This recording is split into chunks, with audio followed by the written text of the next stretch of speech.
Good morning sa ating lahat, mga kapatid. At salamat sa Panginoon dahil binigyan tayo muli ng opportunity, amen, upang makapagbahagi ng salita ng Panginoon. Amen. So, handa na po ba tayo, church, upang muli mag-aral? Amen. So, ito yung huling Sunday na pag-aaralan natin yung about sa banal na Espiritu. Amen. So, ang ating pong title sa umagang ito ay, The Importance of the Holy Spirit in Our Lives. So, sabihin nga natin, church, importance.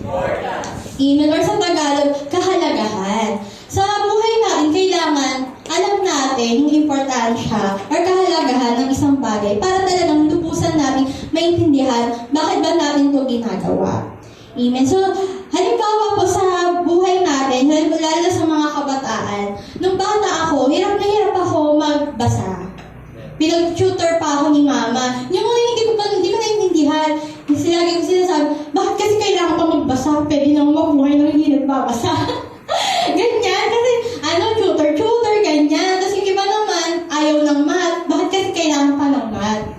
Amen. So, hindi namin nilubusang naiintindihan yung kahalagahan ng isang bagay.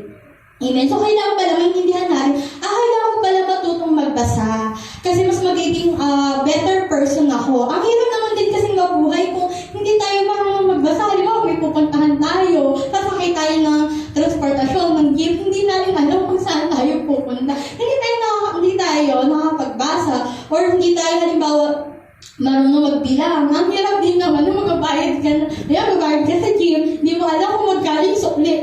Hindi mo alam kung paano ba, di ba?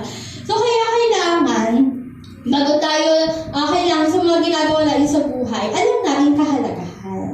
So, yun din yung pag-aaralan din natin sa umagang ito. Kailangan alam natin ano ba yung importansya o yung kahalagahan ng banal na Espiritu sa ating buhay. So, pag-aaralan po natin, meron po tayong 4 na tatalakayin sa umagang ito.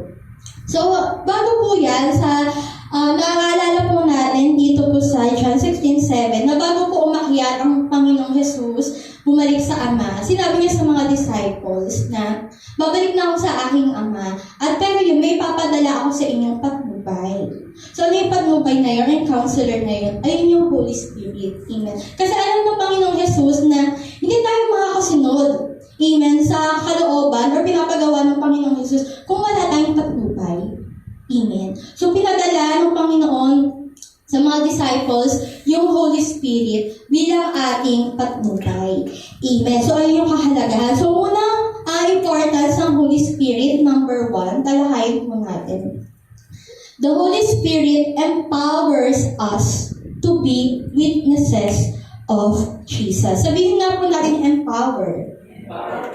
Amen. So, ano po ba yung empower? So, ito po yung nagbibigay sa atin ng kapangyarihan para maging saksi, amen, ng Panginoon. So, basahin po natin dito sa Acts chapter 1, verse 8. So, sabi po dito, subalit, tatanggap kayo ng kapangyarihan pagbaba sa inyo ng Espiritu Santo at kayo'y magiging mga saksi ko sa Jerusalem, sa buong Judea at Samaria at hanggang sa dulo ng daigdig. Amen. Gusto ko pong bigyang emphasize yung kapangyarihan.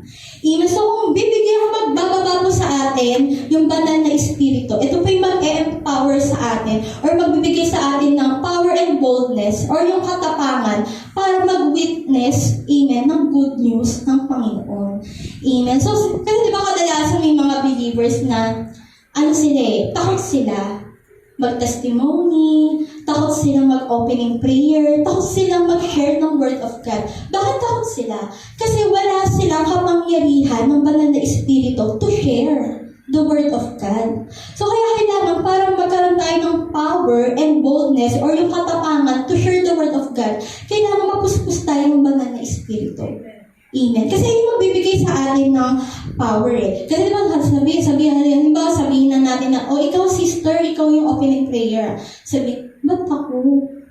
Ganyan. Ayun yung mga signs na, mukhang kulang pa to sa kapangyarihan ng banal na Espiritu. Kasi diba, church, kung talaga tayo, puspos tayo ng banal na Espiritu, Go. Yes, Lord.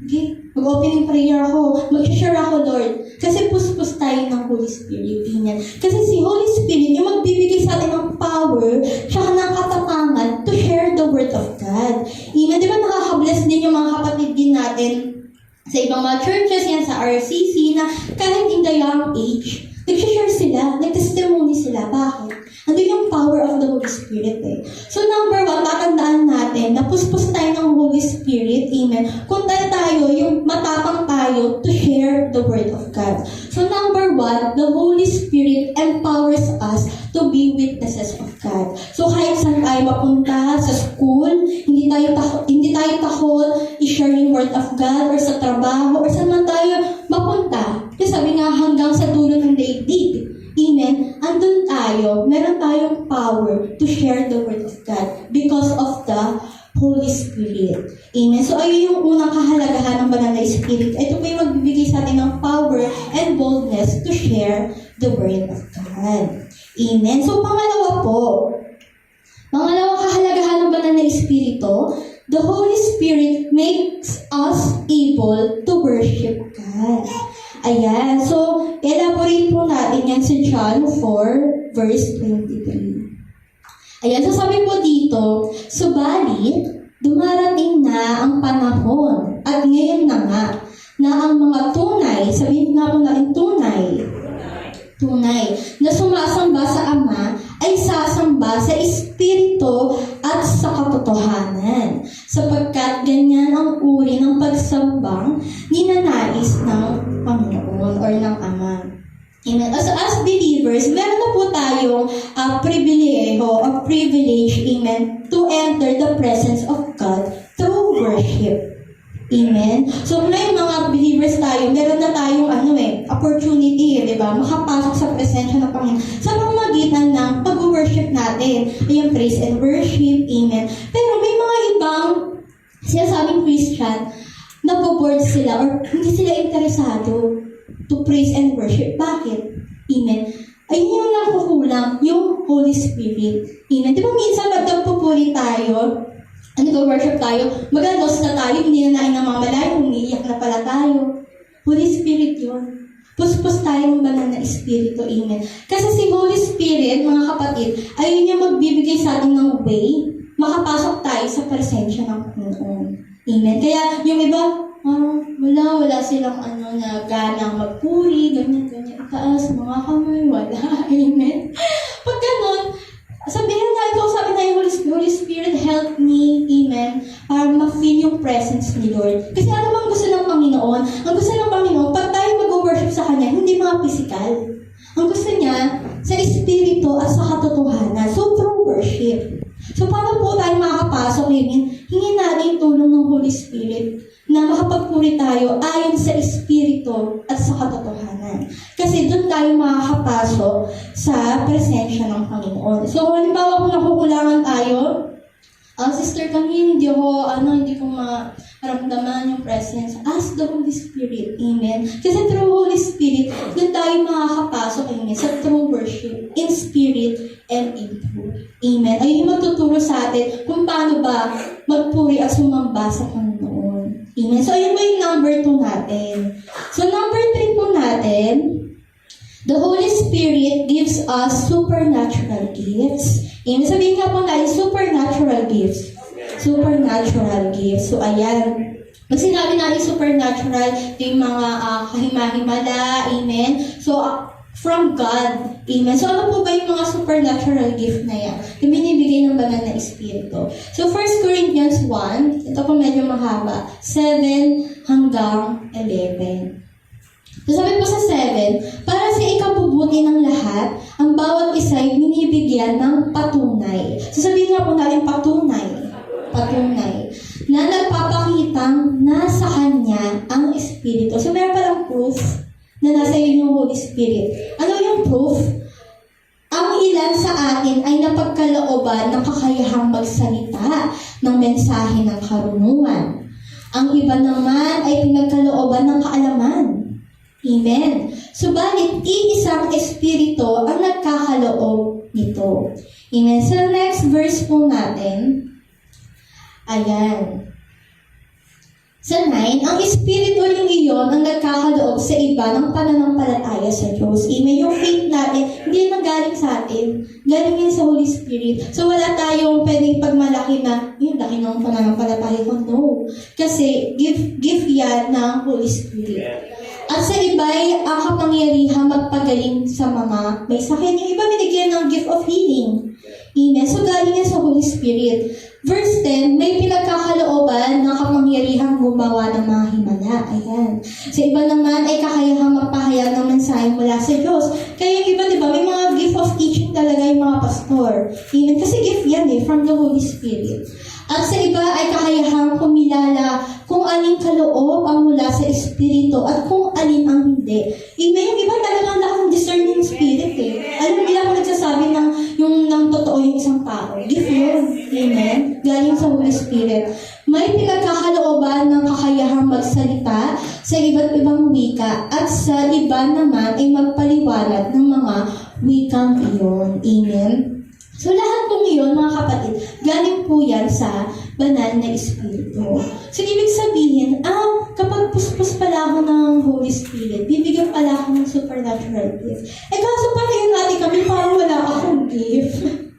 Amen. Magtanong-tanong na tayo, ask the Holy Spirit. Kung gusto natin magpagamit sa Panginoon, Lord, bigyan niyo po ako, i-activate niyo po yung supernatural gift na inilaan niyo po sa akin. Kasi na-activate naman yan Halimbawa, binigyan ka na ng Panginoon kasi hindi mo naman ginagamit.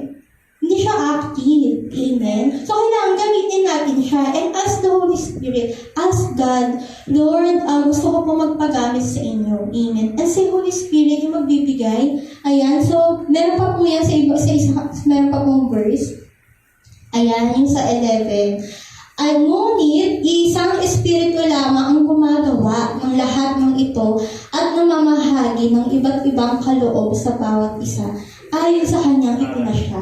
So, ibig sabihin, si Holy Spirit yung nagde-decide kung anong gift yung ibibigay niya sa iyo.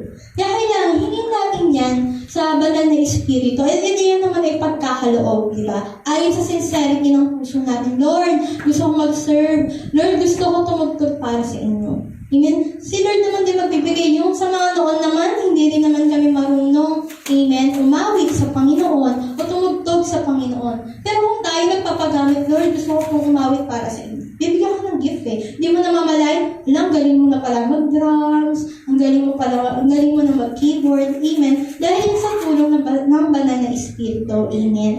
So, ayun po yung isang kahalagahan. Kung ayun po yung mga proof, amen, na tayo ay puspos ng banal na Espiritu sa pamamagitan ng mga supernatural gifts na yan. Amen. At lastly po, sa number 4, the Holy Spirit anoint us to do our purpose. So sabihin nga natin, purpose. Purpose. So lahat po tayo dito, mayroon pong purpose. Hindi lang po tayo namalilito para magtrabaho, mag-aral, kumain. So lahat po tayo dito, mayroon po tayong purpose. So kailangan alamin natin, ano ba yung purpose natin? So ipapaliwanag yun sa atin ng Holy Spirit. Basahin po natin sa Isaiah, 61 verse 1. Ang Espiritu ng Panginoong Yahweh ay sumasa akin, sapagkat ako'y kanyang hinirang.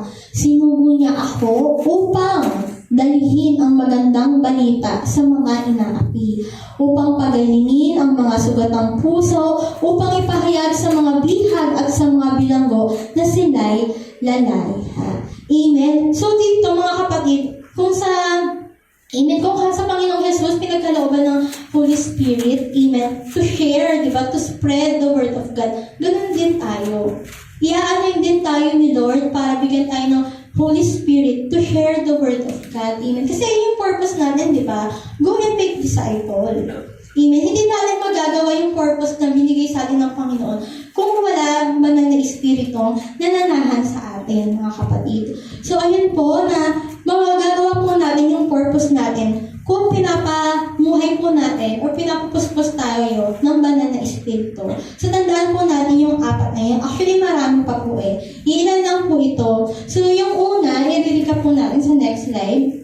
yung importance, the Holy Spirit empowers us to be witnesses of Jesus. So una po, yung banal na Espiritu yung magbibigay sa atin ng power and boldness to share the Word of God. Pangalawa, the Holy Spirit makes us able to worship God. Amen. Through Holy Spirit, matututo tayong mag-worship, amen, in spirit and in truth.